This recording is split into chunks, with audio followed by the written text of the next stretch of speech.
वही बात करते हैं, पेपर लीक क्या बीजेपी के राज्य में हुए क्या? हमारा संविधान भी यही बात करता है कि जाति, धर्म, वंश, लिंग के आधार पर कोई भेदभाव नहीं होना चाहिए। वो तो सिर्फ 10 साल के लिए रिजर्वेशन दिया गया था, आज 80 साल हो गए। ये बोलते हैं कि जो ब्राह्मण बनिए हैं वो हमारा शोषण कर रहे हैं, जो हमारे SC ST भाई बोलते हैं कि नहीं।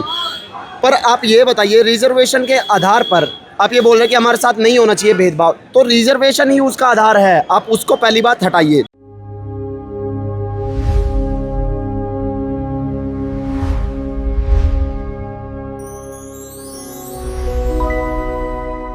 सरकार की भी तो गलतियां थी, पेपर लीक की समस्याएं लगातार आ रही है, तो ऐसे में कैसे कोई बच्चा सही से डॉक्टर बनता है? मैडम आप भी वही बात करते हैं, पेपर लीक क्या बीजेपी के राज्य में हुए क्या? सभी राज्य आप जाकर कवर करो, राजस्थान में जाओ। बीजेपी को सुधार के लिए तो लेकर आए थे, उस सरकार में पेपर लीक हुए तो अब सही होना चाहिए। मैडम इस सरकार में इस्तीफा हो गया ना, उस सरकार में इस्तीफा हुआ था क्या मैडम? फिर आप जाओ, अगर यहाँ पर प्रोटेस्ट उनके कार्यकाल में बीजेपी की पुलिस कमजोर है लाठी चलाने में, वरना ये होते तो ये कांग्रेस वाले होते तो ये तो गोलियां चलवा देते। आपने देखा ही होगा, चाहे सपा वाले हो या कांग्रेस वाले हो। आपसे आप स्कूल में पढ़े हो, स्कूल में सबसे बोला है सब सामान्य है, लेकिन तो जब कॉलेज हम जाएंगे तो कॉलेज में क्यों नहीं है ये चीज? मेरा एक सिंपल सा मानना है कि भारत आज आज़ादी के 80 साल बाद भी एक विकासशील देश है। हम विकसित भारत कब बनेंगे? हम श्रेष्ठ भारत की बात करते हैं, हम एक भारत की बात। तो जातिवाद खत्म कर दीजिए ना। जातिवाद कौन मना कर रहा है? खत्म करो ना उसका क्या। मैं एक सिंपल सी बात बोलना चाहता हूँ कि हमारा संविधान भी यही बात करता है कि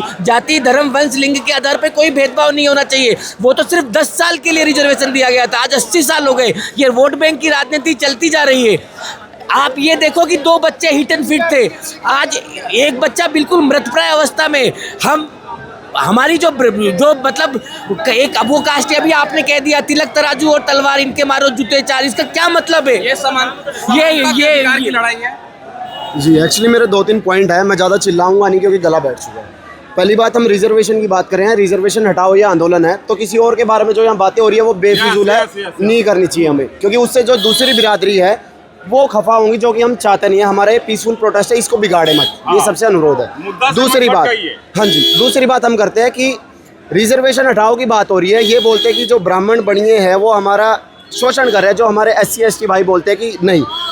पर आप ये बताइए, रिजर्वेशन के आधार पर आप ये बोल रहे हैं कि हमारे साथ नहीं होना चाहिए भेदभाव, तो रिजर्वेशन ही उसका आधार है, आप उसको पहली बात हटाइए। दूसरा, अगर आप किसी 10 नंबर वाले को सीट दे रहे हैं, 92 वाले की बजाय 10 वाले को दे रहे हैं, तो आप ये मान लीजिए आप ठीक है, आप उनका उद्धार कर रहे हैं। मुझे नहीं पता वो किस हिसाब से कर रहे हैं, आप अपने वोट बैंक के चक्कर में कर रहे हैं, पर आप दूसरे देश से अपनी तुलना करना बंद कर दीजिए, क्योंकि जब 92 वाला नई सीट ले रहा है और 10 वाला ले रहा है, तो आप ये मत सोचिए कि आप अमेरिका से आगे निकल जाएंगे।